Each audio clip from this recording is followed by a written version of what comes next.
안녕하십니까. 이번 시간에는 건축, 대수선, 도로 용도 변경 이런 부분 위주로 해서 정리하도록 하겠습니다.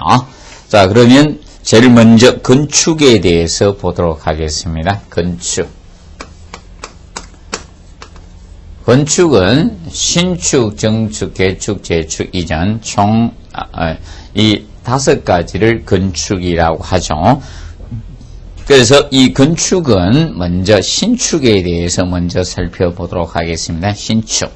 그러면 이 신축의 개념상 먼저 보실 첫째 신축.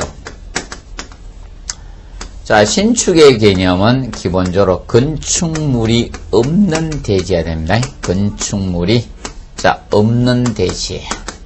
나대지가 돼야 됩니다. 건축물이 있으면 신축은 될 수가 없습니다. 없는 대지. 새로이 건축물을 축조하는 행위라고 보시면 됩니다. 그래서, 근데 이제 주의할 건, 이 건축물이 없는 대지가 저것도 됩니다. 철거나 멸실된 대지를 포함합니다. 건축물이 없는 대지가 철거, 인간의 자의한 철거라든지 또는 재해에서 멸실, 이거 된 우리가 대지도 포함을 시킵니다.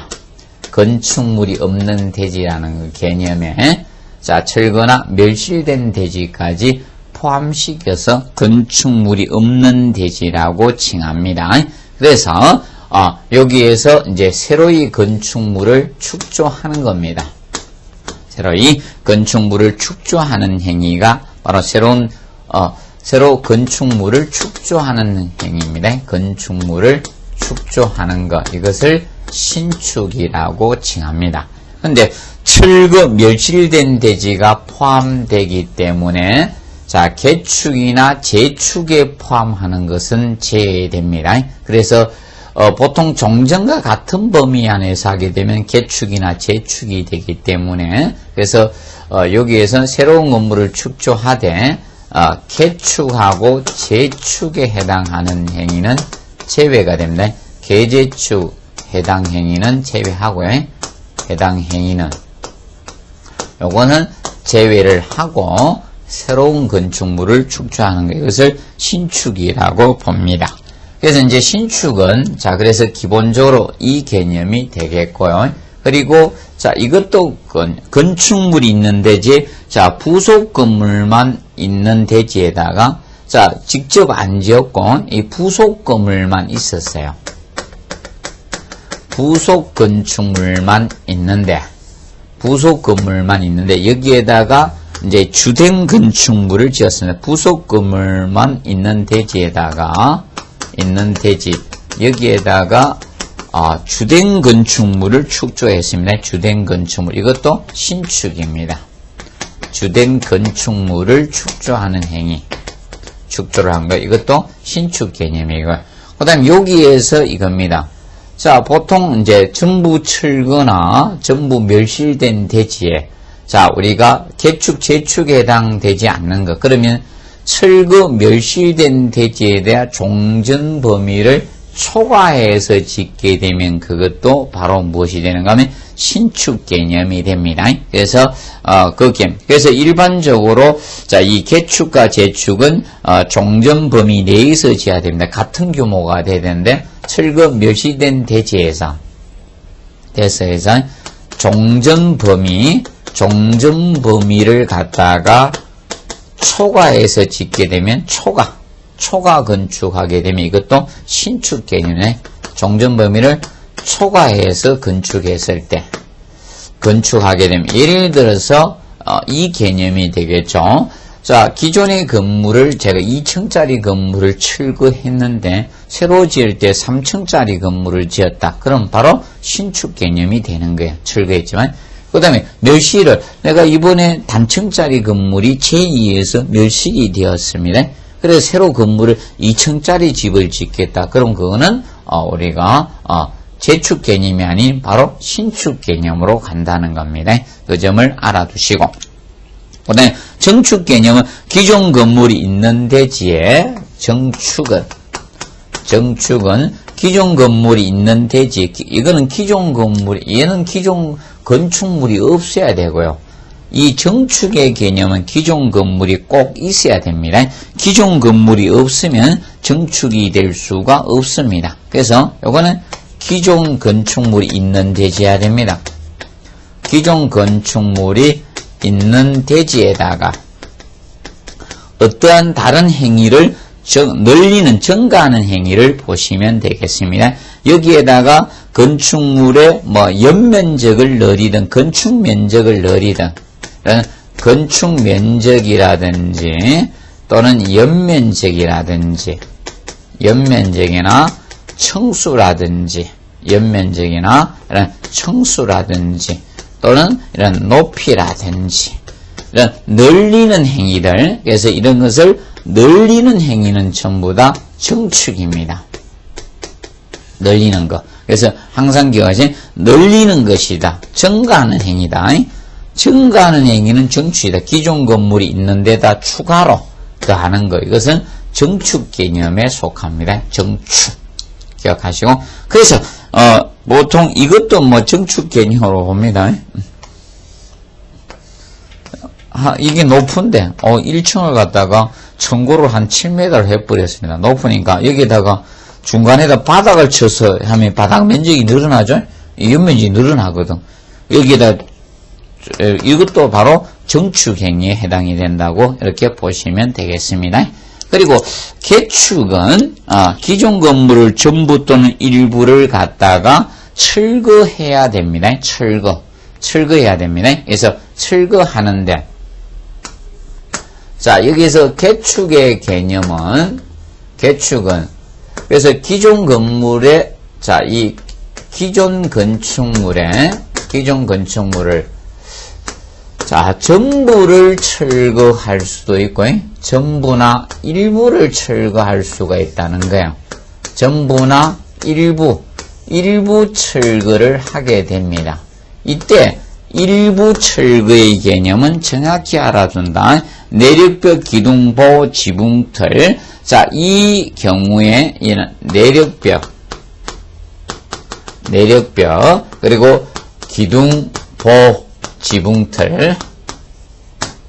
자, 이 네 가지 중에 3 이상이 돼야 됩니다. 여기서 셋 이상이 3 이상이 돼야 되는데, 여기서 3이라는 것은 개수를 뜻하는 것이 아니라 종류입니다. 종류. 내력벽 기둥보가 되든 기둥보 지붕태든 이렇게 3 이상이 돼주셔야 됩니다. 3 이상. 3 이상을 갖다가 자, 이거 철거를 해야지 일부 철거의 개념으로 봅니다. 근데 한옥의 경우는 자, 우리가 저희가 지붕틀에서 보여서 석가래를 갖다가 철거하는 거는 여기 지붕틀 개념에서 이 지붕틀에서 한옥은 석가래는 지붕틀에 안 넣어져요. 한옥의 경우는 석가래는 여기 들어가지 않습니다. 석가래는 제외식입니다. 지붕틀 범위에서 제외식이고요. 한옥의 경우. 그래서 전부를 철거할 수도 있고 전부를 철거하면 나대지가 돼버리죠. 일부 철거하면 건물이 있는 거고. 그래서 이렇게 해서 종전과 같은 범위에서 다시 축조를 해야 됩니다. 종전과 같은 범위 안에서 철거해서 종전과 같은 규모로 축조하게 되면 이것을 우리가 같은 규모 범위 안에서 축조하면 범위 내에서 축조하게 되면 이것을 우리가 개축이라고 칭합니다. 자, 그러면 개축이 되는데 종전 범위를 초과하면 틀려져. 전부 철거했느냐 일부 철거했느냐. 그러면 전부 철거해가고 종전 범위를 초과했습니다. 종전 범위 초과했다. 종전 범위를 초과해서 건축했다는 거네. 건축했어요. 그러면 이것은 신축이 되는 거예요. 신축. 그런데 자, 일부 철거를 했어요. 일부 철거했는데 종전 범위를 초과해서 건축했어요. 증가해서 했습니다. 그러면 이거는 정축 개념이 되는 거예요. 이거는 정축, 이거는 신축이고요. 그러면 개축이 되기 위한 전제 조건은 철거를 하고 나서, 그래서 개축은 항상 철이 들어가야 돼. 개축. 철이 들어갑니다. 종전과 같은 규모가 됩니다. 그래서 요것을 혼돈하지 않도록 해두시면 되겠습니다. 개축 개념. 그리고 재축은 우리가 알아두실 것이 저 개념입니다. 재축은. 자, 보통 기존 건물이 천재지변이나 이런 체해로 인해서 멸실된 경우, 멸실은 인간의 자유에 의해서 이루어진 게 아니죠. 철거는 인간의 자유에 의해서 철거되지만, 멸실된 경우에 대해서 종전과 같은 규모, 그러면 얘는 차이가 뭔가, 개축은 철거고요. 재축은 멸실 개념입니다. 멸실. 멸실에 의해서 우리가 멸실될 경우는 종전과 같은 규모에서 하면 우리가, 근데 이거는 전부 멸실, 일부 멸실을 하지 않는 이유는 저것 때문입니다. 아이고, 당신은 조금 덜 파괴됐으니까 일부 멸실이고, 예를 들어서 이겁니다. 예를 들어서 전부 멸실했다. 그럼 이렇게 집이 있는데 딱 반파만 됐다고 해서 절반만 새로 지을 수는 없지 않습니까?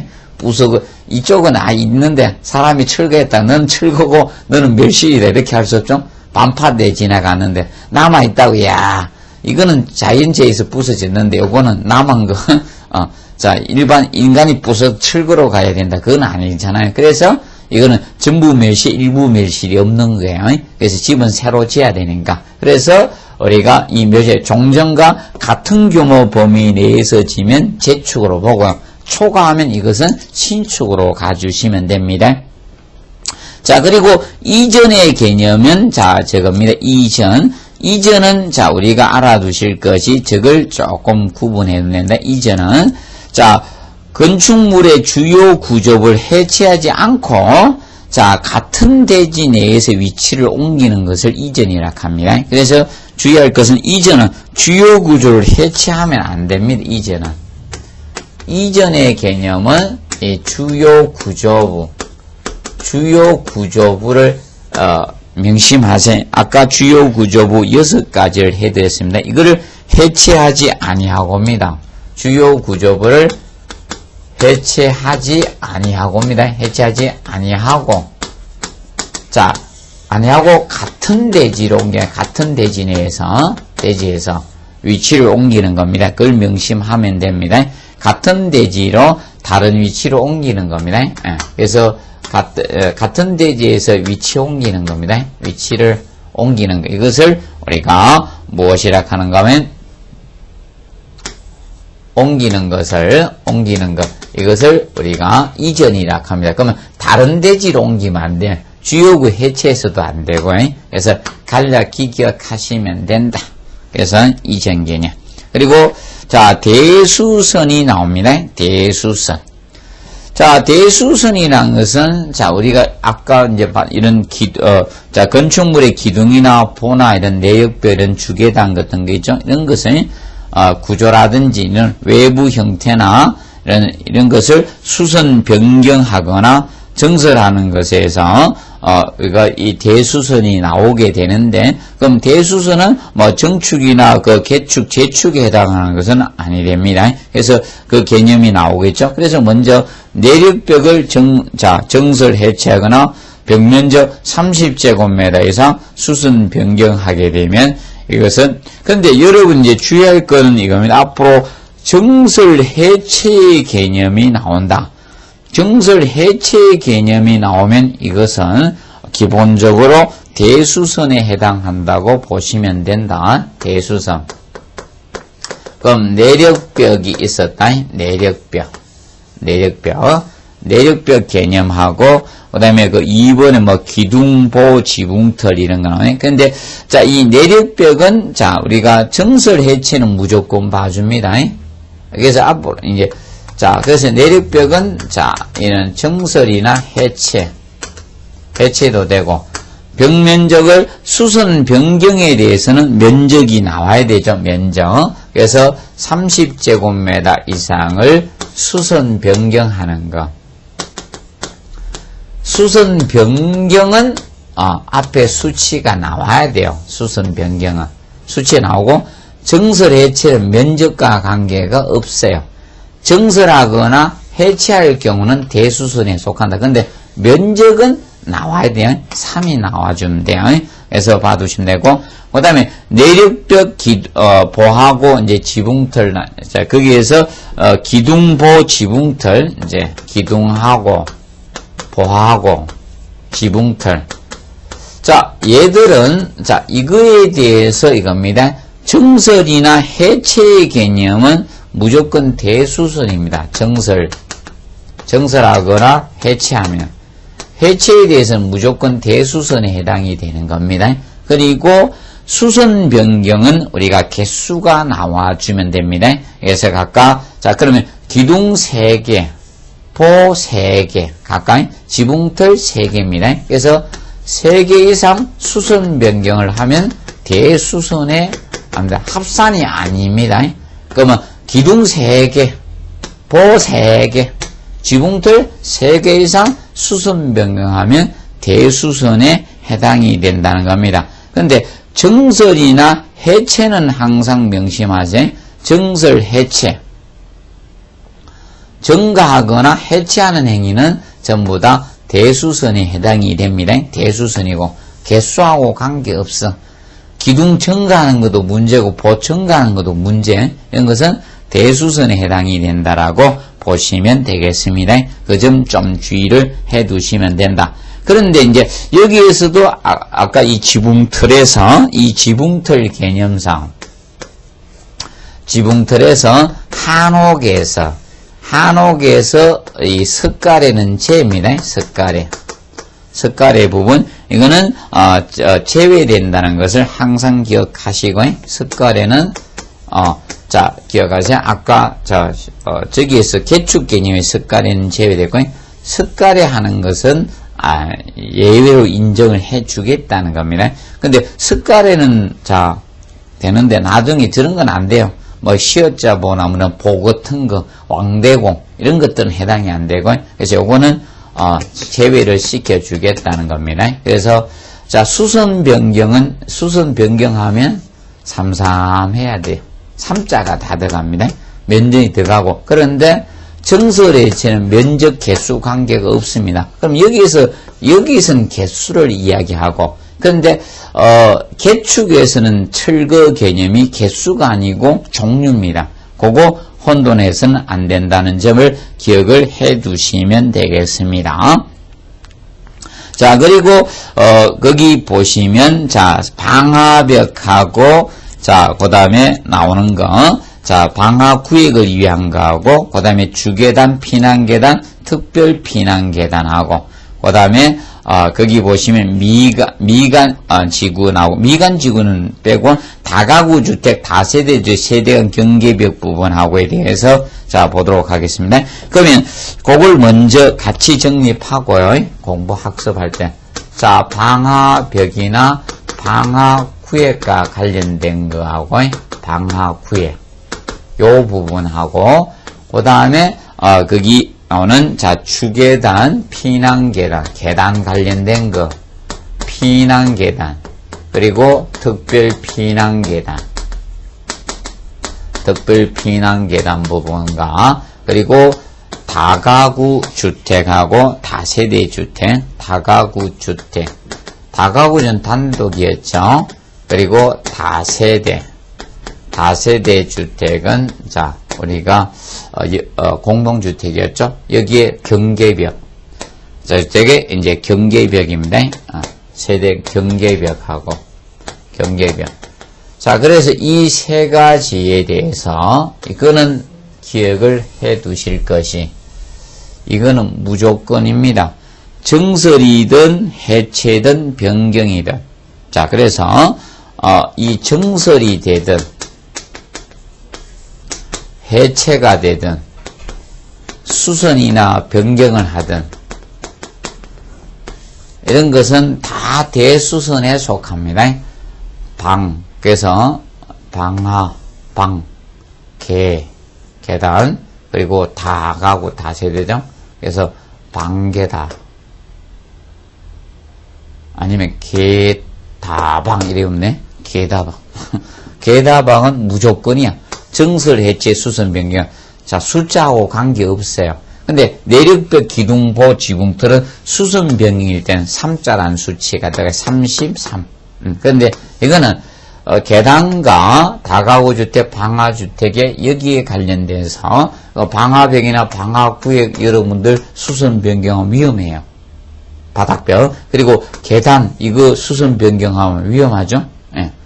여러분들 이겁니다. 이리 피난 가야 되는데 그리고 이제 다가구주 다시 이 경계병 이런 것은 정설해체 수선 변경은 자 모두 대수선에 해당이 됩니다. 자 그러면 지금까지 한 거는 자 이겁니다. 전국토에 대해서 적용하는 거야. 모든 용도 지역, 모든 용도 지구, 모든 용도 지역이나 용도 지구라든지 용도 구역에서 다 적용하는 거예요. 모든 용도 지역, 모든 용도 전국토에 대해서 다 대수선이다 이겁니다. 자 그런데 거기에 나오는 자 미간지구가 5번에 나오죠. 미간지구 안에 건물이 나옵니다. 건물의 외부 형태 변경하는 거 나옵니다. 그래서 이거는 우리가 알아두실 게 외부 형태 변경, 담장이나 변경하는 거죠. 그 미간지구는 추가로 여기에다 추가로 더 알파가 된다는 겁니다. 미간지구에서는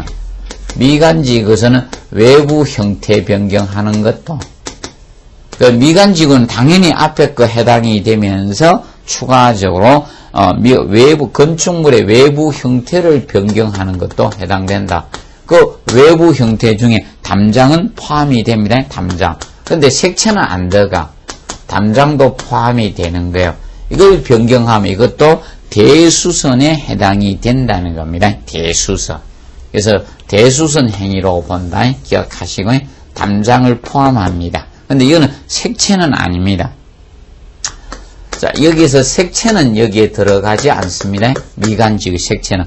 과거에는 색채도 해당이 되었습니다. 근데 색채 부분을 우리가 지구 단위 계획 쪽으로 갖다가 넣어버렸습니다. 그래서 이 지구 단위 계획으로 넣으면서 이 색채 부분은 미간지구에서 대수선에 포함이 되지 않는 겁니다. 기억을 해 두시기 바랍니다. 그럼 미간지구는 추가로 들어가는데 이건 추가라는 거예요. 추가로 대수선에 들어간 게 추가고요. 추가입니다. 그러면 앞에 거는 기본으로 미간지구 안에서 해당이 되는 거예요. 그리고 그 용도지구 중에 미간에 대해서 미간지구만 추가가 더 들어간다는 점을 알죠. 그럼 다른 용도지역이나 용도지구에서는 외부 형태 담장 변경하고 이런 거 가지고는 대수선에 포함을 시키지 않겠다는 겁니다. 그 측면을 우리가 알아두시면 되겠습니다. 그 다음에 도로에 대해서 정리내죠. 도로는 보행 및 자동차 통행 가능한 너비 자 이제 9번에 현재 도로 부분에 대해서 자 정리를 하도록 하겠습니다. 도로. 자 도로는 자 원칙적 도로는 자 그 보행 및 자동차 통행에 관한 너비 4m 이상 도로 이것이 원칙적 도로입니다. 원칙적 도로.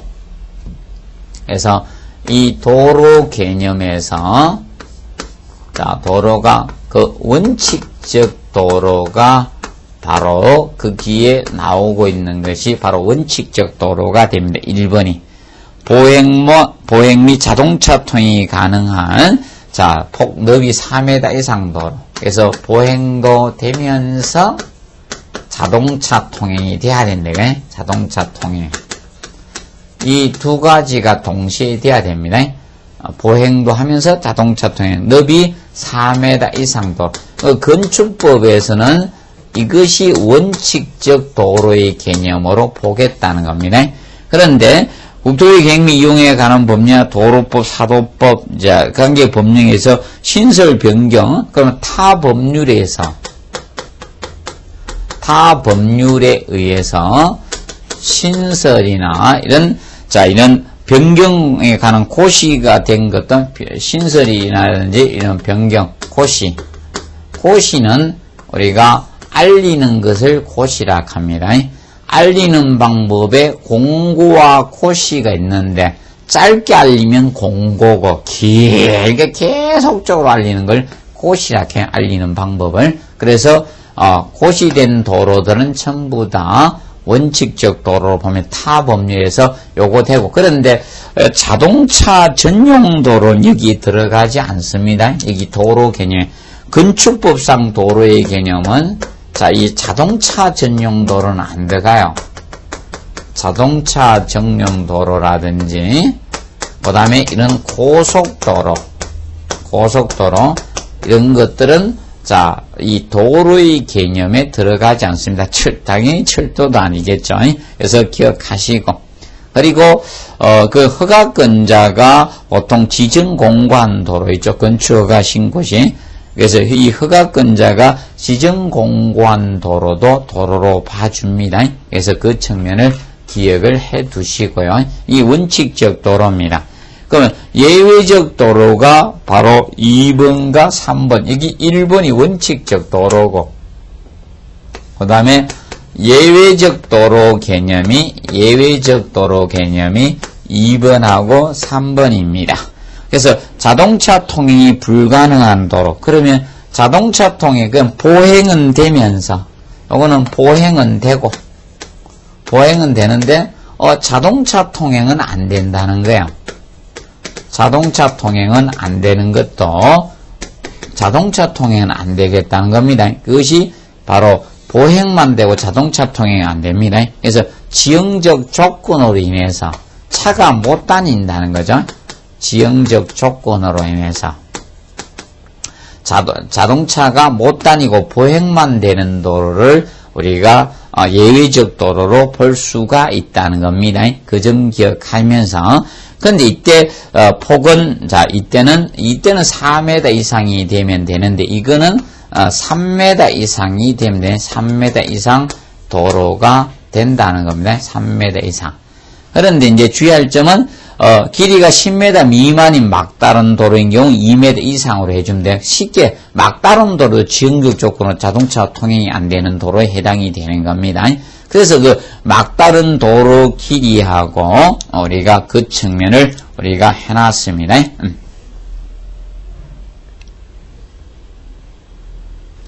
자, 그러면 일반적으로 그래서 이 막다른 도로가 나오는데, 막다른 도로 개념이 나오는데, 자, 이 막다른 도로는 그 길이가 폭이, 자, 이 막다른 도로의 길이가 몇 메다에 따라서 폭의 개념이 달라진다는 거죠. 그러면 막다른 도로를 한 번에 다 그립시다. 자, 이 막다른 도로의 길이가 10m 미만이었다는 겁니다. 10m 미만이 되게 되면 이 길이는 자, 이 폭은 2m 이상만 대주면 된다는 겁니다. 2m 이상. 자, 그런데 자, 이 10m 이상이 되었습니다. 10m 이상에서 35도 미만이 되었습니다. 그럼 그럴 경우는 폭을 조금 넓혀주라 이겁니다. 그래서 요 사이 길이가 자, 10m 이상에서 35m 미만 사이 들어가면 요때 요 폭은 확보를 갖다가 3m 이상 해줘야 된다는 겁니다. 자, 그런데 자, 35m 이상 너무 길더라. 그러면 35m 이상이 되면 자, 이겁니다. 35m 이상 너무 자, 막다른 도로가 길더라. 그럼 이것이 35m 이상이 되면 폭을 키워주라는 겁니다. 자, 이때는 이 도로 폭이 6m 이상이 기본이다. 6m 이상. 6m 이상이 자, 기본이 됩니다. 알아두시고 6m 이상이 됩니다. 그래서 폭이 넓어요. 이거는 소방차 때문에 그렇습니다. 자, 이런 거는 그러면 재난 시 뭐가 됩니까? 재난 구조 작업을 해야 돼요. 그럼 소방차가 교행을 할 수 있는 폭만큼 확보를 해줘야 돼. 그래서 폭이 6m 이상을 우리가 확보를 해 주셔야 됩니다.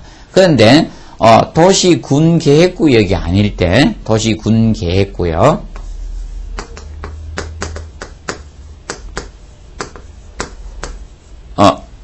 옛날엔 도시 거의 있는데 여기 요새 군이 다 들어갔습니다. 도시 계획이 도시군계 이렇게 보통 들어가서 이 군자가 보통 들어갑니다. 도시군 계획시설, 도시군 계획 이렇게 들어갑니다. 자, 그래서 도시군 계획구역이 아닌 일반적인 읍면지역에서는 4m 이상 해주면 되고 도시에서는 이걸로 6m로 하면 돼요. 예, 군계획이 세울되는 이런 데는 기본적으로 6m 하면 되는데 아닌 지역은 기본적으로 4m 이상만 우리가 확보해주면 되겠습니다. 그런 측면을 알아두시고 그래서 이런 부분은 좀 정리하시면서 그런 이제 근데 이제 이 도로폭이 있는데 만약 이 도로폭이 소요폭 미달이 되면 도로의 중심에서 기본적으로 소요폭만큼 2분의 1만큼 후퇴해서 건물을 지어야 되고 반대편 무슨 조건에 따라서는 뒤에 가서 면적 산정하면서 하도록 하겠습니다. 그리고 10번의 건축주, 설계자, 설계도사, 공사 감리자 이런 거는 별도로 안 하셔도 될 것 같습니다. 이런 건 시험 내기에 조금 좀 부적합하고요. 그리고 거기 보시면 자 14번에 자 건축물의 용도 분류 개념이 나옵니다. 용도 분류. 그래서 이 용도 분류를 갖다가 많이 하고 있죠. 그래서 보통 건축법, 대통령령, 시행령, 별표 이래 용도 분류를 두고 있는 것이 이 분야라고 보시면 되겠습니다. 그래서 1번이 이제 단독주택부터 해서 28번 장례식장까지 보통 있습니다. 그래서 총 28가지로 나누고 있죠. 그래서 그 28번을 장례식장으로 해주시면 됩니다. 장례식장. 그 밖에 대통령이 정하는 시설 그걸 갖다가 장례식장으로 고쳐주시면 되겠습니다. 장례식장. 그러면 자, 이 단독주택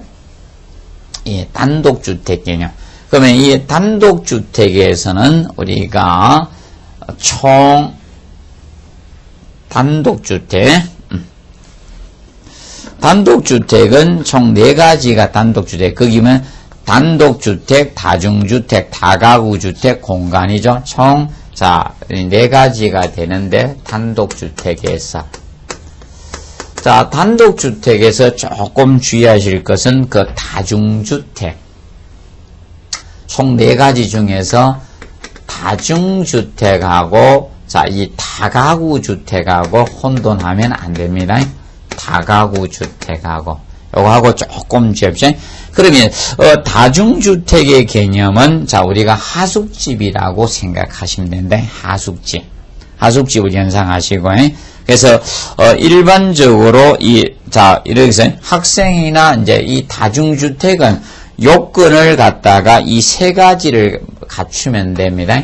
다중주택의 요건은 이 3가지를 모두 갖춰야 돼요. 3가지를 모두 하면 보통 다중주택으로 봅니다.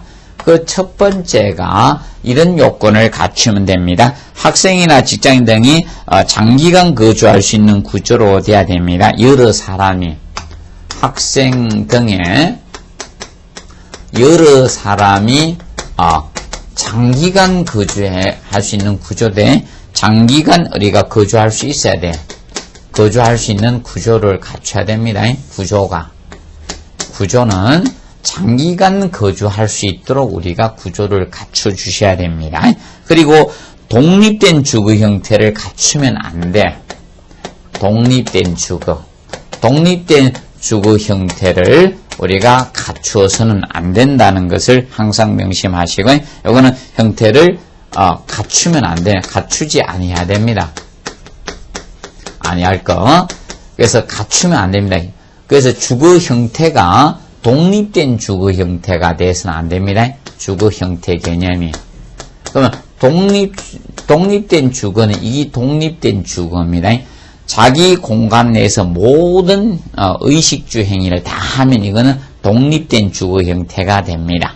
그래서 이게 이제 옛날보다 이제 법이 완화가 돼 가지고 이것은 일반적으로 욕실은 설치할 수 있도록 한 거예요. 그러면 이 독립된 주거 형태 갖추지 않은 것은 여기에서 욕실은 갖출 수가 있어요. 샤워는 해야 되니까.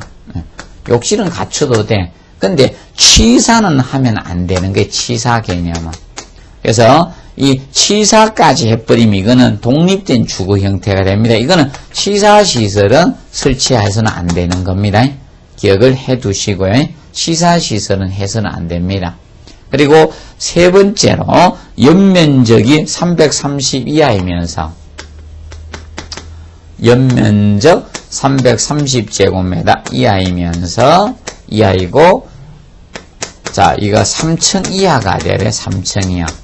그럼 이 세 가지 요건을 모두 만족하면 이 다중주택으로 봅니다. 다중주택. 그래서 하숙집을 기억하면 실 겁니다. 하숙집. 그래서 수치가 나오면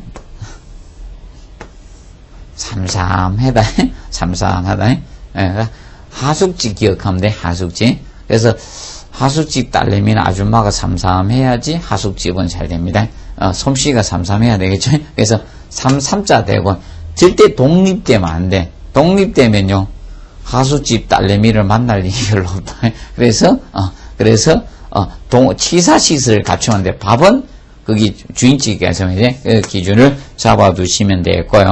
그다음에 이제 거기에서 이제 다가구 주택, 이 다가구 주택의 개념은 공동주택이 돼서 안 되죠. 그래서 이 다가구 주택의 요건은 이 다가구는 주인은 하나죠. 이제 세대가 여러 세대가 들어가서 사는 거죠. 그러면 일단은 주택 쓰이는 층수가 상계층 이하야 됩니다. 주택으로 쓰이는 층수가 상계층 이하가 돼야 됩니다. 근데 1층을 갖다가 필로티로 해서 자 보통 주차장으로 2분의 1 이상 이용하면 이거는 층수에서 제외를 시켜줄 수가 있습니다. 필로티 구조로 해서 2분의 2 이상을 주차장으로 써야 돼요. 그래서 나머지를 주택용도로 쓰더라도 그 경우는 층수를 제외. 그래서 개층으로 가는 거죠. 층수가 몇 층이 아니고 개층으로 가는 겁니다. 개층. 상계층 이하에 되고 그러면 다가구 주택을 층수를 4층으로 지을 수도 있다는 겁니다.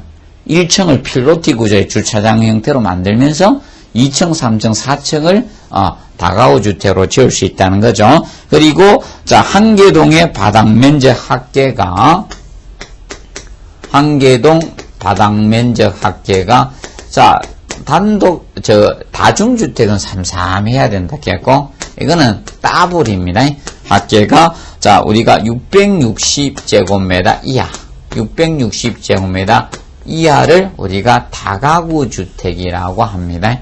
다가구. 요거 해당되면서 세 번째로 19세대 이하가 돼야 돼. 19세대 이하. 세대수가. 그래서 이 세 가지 요건을 모두 만족해야 돼요. 이 세 가지 요건을 모두 만족하면 요건에 해당되면 이것을 우리가 다가구 주택으로 보고 있습니다.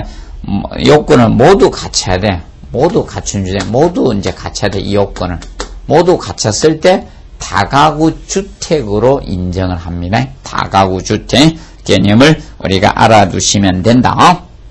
봐두시고 그다음에 이제 공동주택은 이거는 자주 시험에 나오죠. 공동주택 개념은. 그래서 이 공동주택 개념을 한번 살펴보도록 하겠습니다. 공동주택은 자, 네 가지죠. 아파트, 연립주택, 그 다음에 다세대주택, 기숙사까지 총, 자, 이 네 가지를 우리가 공동주택이라고 하는데, 그러면 공동주택을 이제 분류를 할 때 우리가 알아두실 거, 그래서 비교해서 간략히 이제 공부 학습을 해 놓으시기 바랍니다. 그러면 아까 했던 다가구 주택하고 같이 이렇게 비교해서 학습하는 것도 괜찮을 겁니다. 그래서 아파트 개념하고 아파트 그리고 연립주택하고 연립주택, 그 다음에 다세대 주택. 뭐 기숙사는 별도로 분류 안 해도 됩니다.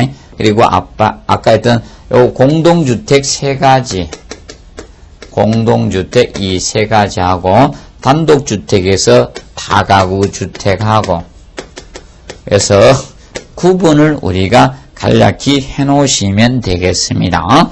그래서 조금 주의해서 접근을 해 주시고, 그러면 자 먼저 이 주택으로 쓰이는 층수 개념이, 주택으로 쓰이는 이 층수 개념 가지고 구분하면, 자, 이 아파트의 경우는, 자, 5개층 이상이 돼야 되죠? 이 5개층 이상이야. 5개층 이상인 주택을 아파트라고 합니다. 그리고 연립주택은 주택으로 쓰이는 층수가 4개층 이하가 돼야 되고요. 다세대 주택도 4개층 이하가 돼야 됩니다. 근데 다가구 주택은 3개층 이하가 되죠. 3개층 이하가 됩니다. 3개층이면 그 측면을 우리가 알아두시면 되겠습니다. 그 점 명심해 두시고요. 그 다음에 이제 한계동의 이 면적에서 한계동의 바닥 면적, 한계동의 이 바닥 면적 개념, 바닥 면적. 그래서 아파트는 바닥 면적은 연간을 주지 않습니다. 아파트는 바닥 면적 제한 개념이 없습니다. 그런데 연립주택은 바닥 면적 제한이 있습니다. 그래서 요거는 한계동의 바닥 면적 합계가 660제곱미터 초과돼야 돼요. 660제곱미터 초과되면 연립이고요. 근데 다세대 주택은 660제곱미터 이하가 됩니다.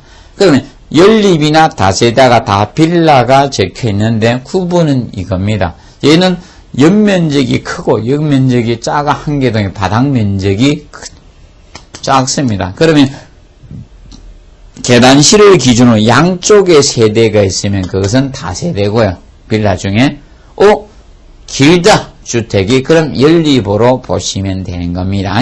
그리고 이 다가구 주택의 경우는 한계동의 이제 주택으로 쓰인 바닥 면적이, 한계동의 바닥 면적이 요거는 660 이하죠. 그러면 다세대하고 다가구는 여기 층이 틀려집니다. 층 개념이 틀려요. 층 개념. 단독주택인 다가구하고 다세대는 틀리고, 또 소유권이, 이거는 다세대는 각 세대의 소유권이 각각 있는데, 이 다가구 주택은 소유권이 한 사람에게 있는 거죠. 그 개념이 틀린 겁니다. 그래서 개념을 우리가 구분해 두시면 되겠습니다. 자, 그리고 이제 필로티 부분. 자, 이 필로티 부분을 주차장으로 활용할 때, 주차장 활용을 우리가 할 때, 우리가 층수에서 제외를 시켜주는 경우, 우리가 알아둬야 층수 제외를 시킬 때, 그래서 층수 제외를 시켜줄 때는 기준 알아두시면 되겠습니다. 자, 그런데 일반적으로 봤을 때, 자, 보통 아파트나 일반적으로 연립주택은, 자, 전부를 우리가 주차장으로 사용을 해야 돼. 전부를 주차장으로 산정할 때 전부. 얘는 전부를 갖다가, 아파트의 경우는 전부를 뭘로 사용해야 된다? 주차장으로 사용하면 일반적으로 층수에서 제외를 시키면, 주택으로 쓰이는 층수에서 제외를 시켜주는 것은 전부 개념이 된다는 것을 우리가 알아두십시오. 산정할 때 필로티 구조로 해야 돼요. 그리고 요것도 전부가 되는, 연립주택도 전부가 됩니다. 근데 다세대 주택의 경우는, 자, 전부가 아니고요. 요거는 2분의 1 이상을 갖다가 하게 되면 됩니다. 요거는 2분의 1이 돼요. 2분의 1 개념 되고, 다가구 주택도 동일하게 2분의 1 이상이 됩니다. 2분의 1. 그래서 요거는 2분의 2 이상을 주차장으로 활용하면, 자, 주택으로 쓰이는 층수에서 제외를 시켜줍니다. 그런데 아파트와 연립은 전부 개념이 되고 있다는 거. 그래서 이것을 혼돈하지 않도록 여러분이 정확히 이해를 해 두시기 바랍니다. 기준해 두시고요. 그 다음에 이제, 기숙사가 하나 있었죠. 그래서 이 공동주택은 요 세 가지에다가 이제 기숙사가 공동주택. 그런데 기숙사는 이거는 독립된 주거는 해서는 안 됩니다. 독립된 주거. 그래서 독립된 주거 형태가 돼서는 안 된다는 점을 우리가 항상 기억을 해 두시면 됩니다. 얘는 독립된 주거를 해서는 안 돼요. 요거는 기숙사는 독립된 주거 형태는 돼서는 안 됩니다. 독립된 주거 형태. 요거는 갖추지 아니어야 됩니다. 독립된 주거 형태. 그래서 그 점이죠. 그래서 이제 다중주택이 독립된 주거 형태가 아니에요. 다중주택하고 그거 조금 주의해 주시면 되겠습니다. 자, 그리고 이제 제1종 근린생활시설, 제1종 근린생활시설은 슈퍼마켓이나 일용품 같은 이런 것들이 이제 가게들이 있죠. 이런 것들은 보통 소매점들은 1000제곱미터 미만일 때 보통 봐주죠. 그리고 대표적으로 이용원이나 미용원 같은 거, 목욕장, 이런 거, 세탁소, 이런 것이 바로 제1종 근린생활시설이죠. 그리고 탁구장, 체육도장 이런 것은 바닥면적 500제곱미터 미만 되면 제1종 근린생활시설로 봐줍니다. 그리고 이제 여러분들 파출소, 지구대 이런 거, 소방서 이런 것들 해당되죠. 그리고 이런 것들은 보통 1000제곱미터 미만 되는 것은 제1종 근린생활시설에 해당이 됩니다. 그리고 이제 가스 배관시설 이런 것들이 제1종 시설입니다. 그리고 제2종 근린생활시설에서는 대표적으로 일반 음식점 같은 거, 제2종은 일반 음식점은 우리가 제2종 근린생활시설. 그러면 우리의 필수적인 것은 1종이고요. 약간 멀어도 되는 건 2종입니다. 일반 음식점이나 기원 같은 거 이런 것은 제2종 근린생활시설입니다. 해당이 되고요. 그 다음에 우리가 그 개념 간략히 정리를 해 두시기 바랍니다. 그리고 저런 거 사진관 같은 거, 표구점, 학원은 여러분들 보통 500제곱미터 미만인 거, 학원은 500제곱미터 미만이 보통 제2종 근린생활시설에 해당이 되고, 그런데 자동차 학원하고 무도학원은 들어가면 안 돼. 무도학원은 위락시설이고 자동차 학원은 자동차 관련 시설에 속합니다. 그래서 그 점을 조금 주의해서 접근해 주시고요. 그래서 그 다음에 이제 단란주점은 바닥면적 잡습니다. 바닥면적 합계가 150제곱미터 미만이면 제2종 근생입니다. 그런데 이것이 단란주점이 이게 150제곱미터 이상이 되면 이거는 위락시설로 갑니다. 위락시설입니다. 위락시설로 가고요. 그래서 단란주점은 150제 미만이 제2종 근린생활시설에 해당된다고 보시면 됩니다. 그리고 제2종 근린생활시설에 안마시술소나 노래연습장, 면적 관계없이 이런 것은 제2종 근린생활시설에 해당됩니다. 그래서 안마시술소나 노래연습장 이런 것들이 제2종 근린생활시설에 해당이 됩니다. 그리고 고시원이 500제곱미터 미만일 때 고시원은 500제곱미터 미만이면 이것은 제2종 근생이야. 근데 고시는 500제곱미터 이상이 되면요, 이거는 숙박시설로 갑니다. 이거는 숙박시설로 넣습니다. 500제곱미터 이상 되면 숙박시설 개념이 됩니다. 그리고 이제 조금 주의해야 될 겁니다. 전시장 이런 거, 박물관 이런 건 다 문화 및 집회시설에 해당되죠. 그러면 이제 좀 주의할 것이 동식물은 이거는 동식물 관련 시설이 아니라 얘는 문화 및 이 집회시설에 해당된다는 점 기억하세요. 동식물은 문화 및 집회시설에 해당이 됩니다. 그런 거. 그래서 동물은 그 수족관 이런 거 있죠? 동식물은 뭐 수족관 같은 거. 이런 것도 문화 및 집회시설에 해당된다는 점 알아두시고. 그 다음에 운수시설로서 이 운수시설은 자, 여러분들 여객 자동차 터미널이나 그래요. 철도시설 관련된 거 있죠? 철도시설. 그리고 공항시설, 항만시설, 이런 게 운선시설에 해당이 될 거고. 그 다음에 이제, 교육연구시, 유치원, 학교는 다들 알 거예요. 학교는 교육연구시설. 근데 유치원도 교육연구시설에 해당되는 거, 교육연구시설에 들어갑니다. 유치원. 유치원은 교육연구시설입니다. 그 10번의 교육연구시설, 유치원 꼭 알아두시. 학교들은 당연히 될 거고, 그리고, 교육연구시설, 도서관, 이런 것은 교육연구시입니다. 자, 그러면, 예를 들어서, 저거는 아까, 안 해왔는데, 예를 들어서 저런 개념은 틀려집니다. 여러분들이, 저거 했다, 독서실. 독서실은 우리가 저기 속해요. 제2종 근생. 도서관은 교육연구시설고, 독서실의 개념은 이거는 제2종 근생입니다. 제2종 근린생활시설이야. 제2종 근생에 속합니다. 그리고 동물병원. 동물병원도 제2종이다. 동물병원. 병원들은 일반적으로 저기 속해요. 동물병원은 제2종 근생입니다.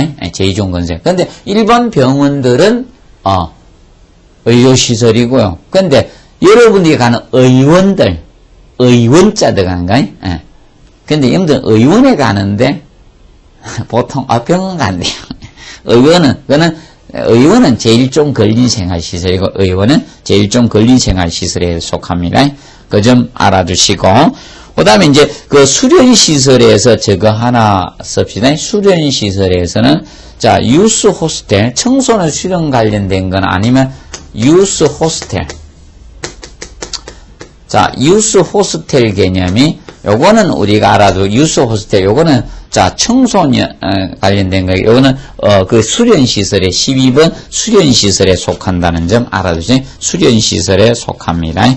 그 점 혹시 용도상 봐두시고, 그 다음에, 거기 이제 아까 이거죠? 고시어는 500 미만이면 제2종 근린생인데, 500 이상 되면, 숙박시설에 속한다 했습니다. 숙박시설. 간단히 알아두시고, 그 다음에, 거기, 16번에 위락시설 나오는데, 위락시설은 아까 단란주점이 150제곱미터 미만이면 우리가 저기에 속한다 해서, 단란주점은 근린생활시설인데, 제2종 근생인데, 이상이면 위락시설에 속합니다. 그러면 유흥주점 같은 거, 주점은 단란주점 빼고는 전부 다 위락시설로 가주시면 됩니다. 그리고 무도장이나 무도학원은 위락시설에 속합니다. 카지노 영업소는 바로 위락시설에 속한다는 점 우리가 정리를 해 두시기 바랍니다. 자, 그리고 이런 거 저기 하나 보시는가 하면, 자, 21번에 동물 및 식물 관련 시설 나옵니다. 그래서 이거는 자, 동물을 갖다가 기르고 축사, 그리고 가축시설 같은 거, 또는 도축장, 그래서 동물, 식물을 기르고 잡아 죽이고 이런 거, 도축장, 도개장, 이런 것들은 동식물 관련 시설에 속합니다. 기르는 거, 그래서 작물 재배사, 이런 것들, 종모 배양 시설, 이런 것은 동식물 관련, 그래서 동식물을 기르거나 잡거나 하는 것들이 바로 동식물 관련 시설에 속합니다. 그 점 알아두고, 그 다음에 거기 27번에 관광휴게 시설 나오죠? 관광휴게 시설에는 이런 거, 야외 음악당이나, 그러면 야외 극장들, 차 타가지고 이제, 보는 경우 있죠? 야외 극장이나, 그리고 어린이회관이라든지, 그 다음에, 보통 간망탑이라든지, 간망탑, 그리고 뭐 휴게소 같은 경우 휴게소. 자, 그리고 공원, 유원지, 관광지 또는 부수되는 시설들 있죠. 공원이나 유원지 같은데. 유원지, 여기에 보통 관광지에서 이제 부수되는 시설들. 관광지는 부수되는 시설들. 이런 것들이 자, 관광 휴게 시설에 속한다라고 보시면 됩니다. 그리고, 28번에 그 밖에 된 시설, 28번을, 장례식장으로 해놓으세요. 장례식장. 그래서 장례식장에서 우리가 알아두셔야 돼. 장례식장. 그래서 그거 알아두시면 되고, 근데 저 장례식장에서 의료시설에 이제 부수되는 우리가 시설은 제외합니다. 병원에 있는 의료시설들이 있죠. 그거는 제외를 시켜주시면 되겠습니다. 그래서 오늘은 이번 시간은 여기까지 마무리하도록 하겠습니다. 자, 수고하셨습니다.